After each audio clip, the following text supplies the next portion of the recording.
Hey, thank you, Logan. New at 10, the southern tip of Quinsippi Island has several dozen fewer trees tonight. The Quincy Park District says the Quincy Boat Club asked if they could remove the trees, and it was approved at the February Park District Board meeting.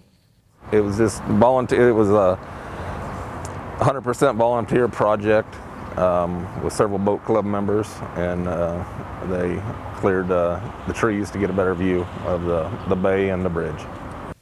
And spokesman for the Quincy Boat Club, Jeff Grimm, says the trees were mainly smaller brush trees. They were working on a plan for removal of the timber.